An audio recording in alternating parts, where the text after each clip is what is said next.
Mesdames, Messieurs, bonjour. Bonjour à tout le monde. Je suis Élisée Yonta, analyste financier, économiste et enseignant de finance. Finance des marchés, finance d'investissement, corporate finance, dérivatifs, etc., etc. Je suis également activiste, donc à ce titre, je fais une présentation pour dénoncer l'attitude du ministre de l'Intérieur du Cameroun, de l'administration territoriale du Cameroun, Paul Atanga Nji, lors d'une cérémonie au Vatican. Voilà. Donc, il a eu un comportement qu'on appelle en anglais unethical attitude. Voilà. Hein? Ce n'est pas par hasard que j'ai mentionné au début de ma vidéo que j'étais enseignant de finance, analyste financier. C'est parce que la finance est un métier qui est guidé aujourd'hui, régi plus par l'éthique. Hein. Vous voyez, The End of Ethics, c'est un ouvrage qui est écrit par Theodore Roosevelt et donc qui traite de l'éthique dans la finance. Je conseille aux gens de le lire. Ceux qui, par exemple, ont eu à prendre le test de CFA, Chartered Financial Analyst, savent très bien que dans le test de CFA, la première partie, le niveau 1, est centré sur contrairement à ce qu'on croit. Ça va être des montagnes de calcul, des tonnes de calcul. Non. Quand vous y arrivez, ça n'a rien à voir avec les tonnes de calcul. Ça a plutôt tout à voir avec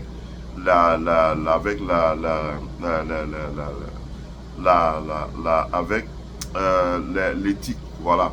Donc, il y a un ensemble de questions qui vous est posé sur l'éthique. Hein, si vous exercez la profession, quelles sont les attitudes éthiques? Par exemple, est-ce que vous pouvez accepter des cadeaux, par exemple, d'un montant de... Si vous êtes en charge, par exemple, du crédit dans une institution financière, est-ce que vous pouvez accepter un cadeau, par exemple, d'un montant de $2000, des choses comme ça. L'éthique va au-delà. Bref, il y a beaucoup d'aspects. L'éthique est passée en revue.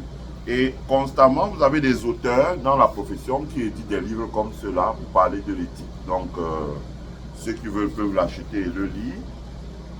Hein, c'est un ensemble d'enseignants qui ont écrit ça. Il y en a qui est professeur à Indian Institute of Management, un qui est professeur à INSTEAD de Fontainebleau en France, un qui est professeur à Yale, hein, School of Business. Il y a un autre qui est professeur en Suisse, il y a un autre qui est professeur à DePaul University aux États-Unis, voilà. Et tous ce sont des CFA et des PhD, donc c'est l'éthique, hein, dans la profession, donc c'est important. Pourquoi je dis ça? Je dis ça parce que tout le monde a vu une vidéo qui circule sur les réseaux sociaux où Paul Biya, vu son état de santé, où il est pratiquement, je ne veux pas utiliser un mot désagréable, mais il est pratiquement comme les personnes âgées qu'on retrouve dans les maisons de nursing home ici aux États-Unis. Ça veut dire que il a perdu certaines aptitudes. On a bien vu, par exemple, qu'il avait fait pipi sur lui, incontinence urinaire. Certainement qu'il porte des couches qu'on appelle les alaises, donc l'incontinence anale. Donc il l'évacue essentiellement sur lui et donc on doit le laver. Donc Paul Biya n'a plus assez d'énergie pour pouvoir se déplacer du Cameroun par exemple et aller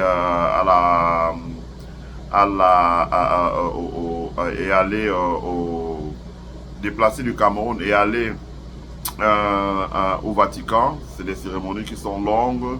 Après, il faut venir présenter les vœux, etc., etc. Donc, il a délégué à Atanga Nji. D'abord, moi, ça me pose un problème parce que Atanga Nji aille dans un endroit où on parle de christianisme. Vraiment, je ne sais pas où il a pris le courage pour aller dans un endroit comme ça. Quand on sait que Atanga Nji est sur les tablettes de la Cour pénale internationale pour tout l'ensemble de son œuvre dans les régions du nord-ouest et du sud-ouest du Cameroun. Quand on sait que c'est un homme qui pratique une violence verbale à nul, hein, jamais vue dans notre pays.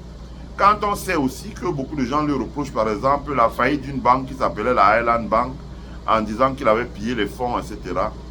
Je ne sais pas comment il a trouvé le courage pour rentrer dans le Vatican. Moi, je ne suis pas catholique, mais rentrer dans le Vatican et venir présenter d'abord, venir représenter Paul Biya aux obsèques de l'ancien pape et venir assister à la cérémonie, si je puis dire, d'intronisation du nouveau pape.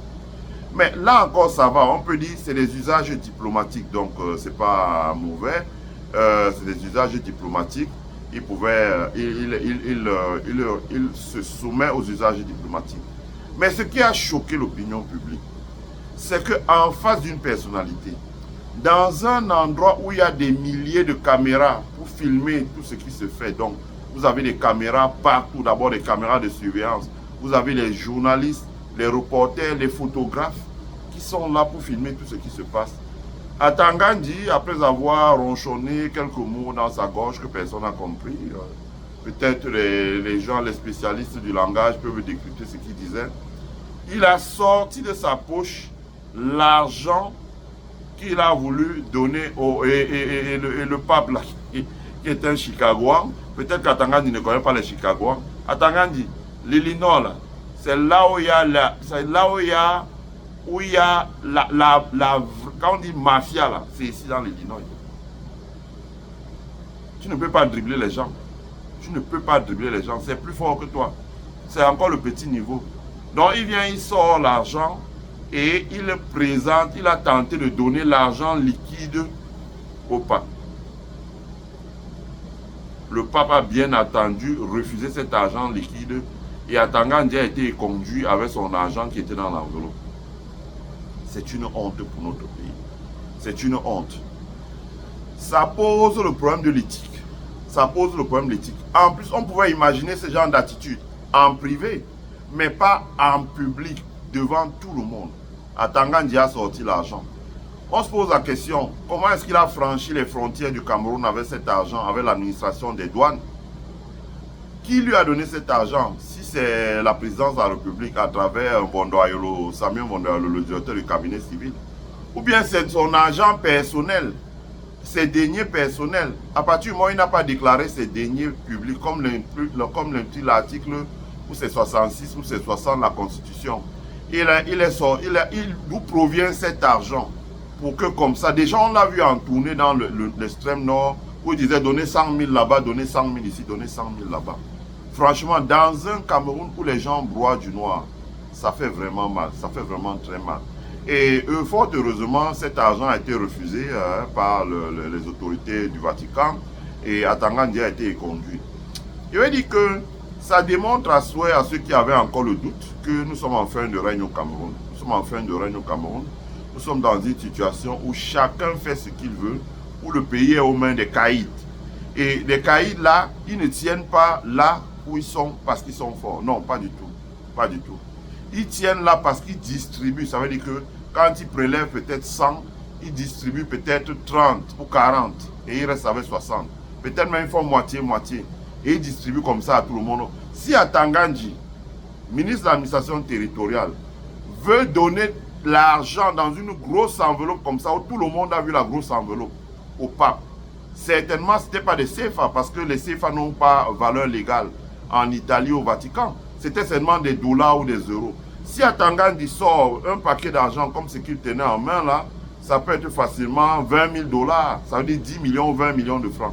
Si Atanga Ndji tente de donner cet argent là au pape, imaginez donc dans son état de ministre de l'administration territoriale ce qu'il donne à la société civile, ce qu'il donne aux partis politiques d'opposition, etc., etc.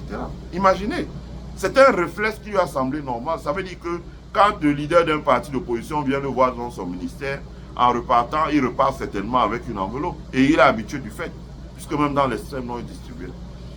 Ça pose la question de... Parce que vous voyez ce qui se passe dans les pays de l'AES, de l'Afrique de l'Ouest.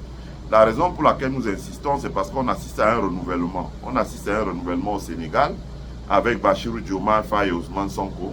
On assiste à un renouvellement en Guinée-Conakry avec Doumbouya. On assiste à un renouvellement au Mali, un renouvellement au Mali avec Assimi Goïta, Ibrahim Maïga, Ismaël Ouagé, Sadio Kamara, tout ça. On assiste à un renouvellement au Burkina avec Ibrahim Traoré, et pas seulement, Yabré, Sorgho, l'appelle encore, le Premier ministre, et le ministre de l'Agriculture, l'administration territoriale, la sécurité, etc. On assiste à un renouvellement avec ces gens-là. On assiste à un renouvellement au Niger. Vous voyez la classe qui est là est relativement aussi jeune. Abdourahmane Tiani, Salifou Modi, etc. Abdourahmane, comment on appelle le ministre maintenant des Transports. On assiste à un renouvellement. On assiste aussi à un renouvellement, que vous le vouliez, ou bien au Tchad et puis au Gabon. Donc, ça pose la question de est-ce qu'il n'est pas enfin temps que Paul Biya cède le tabouret, franchement, entre nous. Est-ce qu'il n'est pas enfin temps que Paul Biya cède le tabouret? Parce que l'éthique, quand ce n'est pas Femme Ndongo qui colle les fesses de Majwa Aï en public dans un meeting du RDPC jusqu'à ce que mais vraiment tout le monde soit dérangé dans la tribune, quand ce n'est pas Atangandi qui distribue les billets comme ça, où on sait où l'argent vient au nord, maintenant c'est Atangandi qui tente de donner l'argent ou pas. Donc moi, pour essayer de voir un peu, je ne connais pas les titres, je suis allé un peu sur le site du Vatican, j'ai regardé, je ne donne pas sein blanc-seing, mais j'ai regardé maintenant sur la page des latino-américains. D'ailleurs, j'ai partagé ça sur mon compte Facebook, par la page, le compte. Vous voyez bien que les Américains, n'est-ce pas, les latino-américains, sont venus voir le pape. Et tous les cadeaux qu'ils lui ont donnés, il a pris. Alors qu'il est américain, il a pris tous les cadeaux. Ils lui ont donné des tissus, ils lui ont donné des masques, ils lui ont donné des plantes médicinales, la forêt. Ils lui ont donné plein de choses, mais qui reflètent leur identité, qui est quelque chose qu'ils ont d'unique, d'original, en lui disant, voilà, vraiment, nous donnons ça de bon cœur. Et tous ces cadeaux ont été acceptés. En revanche, Atangandi, avec ses billets de banque, dans une grosse enveloppe, ça a été rejeté. Ça veut dire que nous devons changer. Nous devons changer, franchement.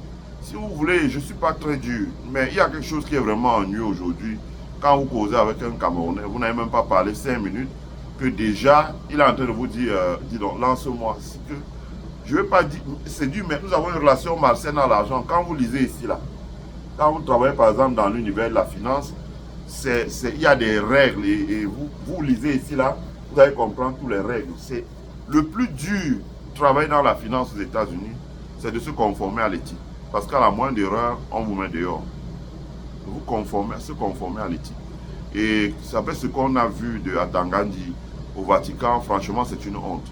Et je pense que Paul Biya, à l'avenir, devrait confier une mission pareille exclusivement à Ndiongouté. Parce que quand on compare Atangandi à Ndiongouté, au moins sur le plan de la tenue en public, le respect des usages diplomatiques, il n'y a pas match.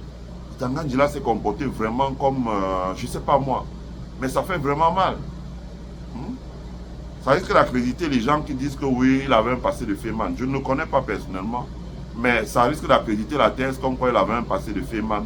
Les féman, c'est les escrocs internationaux qui arnaquent les gens. Il s'est vraiment comporté, vraiment, on attendait tout sauf ça. Et je vous passe dans les forats des grandes universités américaines, comment les Camerounais se font lessiver par les Nigérians, les Sud-Africains, les Sénégalais, les Kenyans, etc. Ils se font bien laver et rincer en leur disant, voilà, la corruption chez vous, ça n'a pas de limite, ça va jusqu'au Vatican.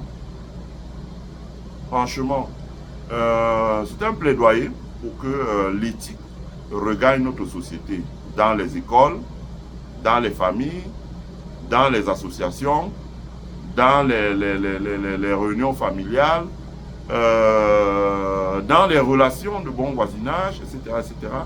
Mais dans les relations entre les usagers et le personnel de l'administration, il faut l'éthique.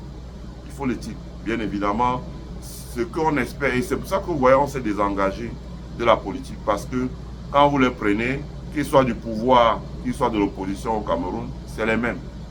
Sauf qu'il y en a d'autres qui sont au pouvoir et d'autres qui aspirent à arriver au pouvoir. Mais ceux qui aspirent à arriver au pouvoir, là, s'ils arrivent au pouvoir, ils feront exactement, sinon pire que ceux qui sont au pouvoir, parce qu'au moins, eux, ils ont faim. Et ça pose le problème de l'après-Biya. Comment, qui va prendre la place? Parce que quand je dis bien, vous regardez, tous ceux de l'opposition, ils sont tous la copie conforme de ceux qui sont dans le RDPC. Ce qui leur préoccupe, c'est l'argent. C'est que Si vous versez 8 milliards et demi là, ils vont voler 8 milliards et ils vont faire joujou avec 500 millions. Qui a à peu près ce que le RDPC fait? Quand ils prennent 400 milliards pour construire une infrastructure, quand on évalue l'infrastructure finale, ça vaut 100 milliards. 300 milliards est parti en fumée. Donc, il faudrait que ça change. Si ça ne change pas, nous aurons du mal à nous imposer à l'avenir, car le monde avance et ne nous attend pas. Vous pouvez regarder ce qui se passe en ce moment en Afrique de l'Ouest. Voilà. Ma présentation s'achève ici. Je remercie toutes celles et ceux qui l'ont suivi et je vous prie de la partager, de mettre un like sur la vidéo, s'il vous plaît. Mettez un like sur la vidéo. Partagez-la, n'ayez pas peur. Si vous pouvez nous rendre service, partagez la vidéo partout, dans les forums, dans les groupes, etc. Partagez-la. Hein. Likez la vidéo, mettez un like pour que YouTube puisse la recommander à un maximum de personnes. Et surtout, souscrivez notre membership pour participer au développement de notre chaîne. Je vous souhaite à tous et à toutes de passer une agréable semaine. Bye.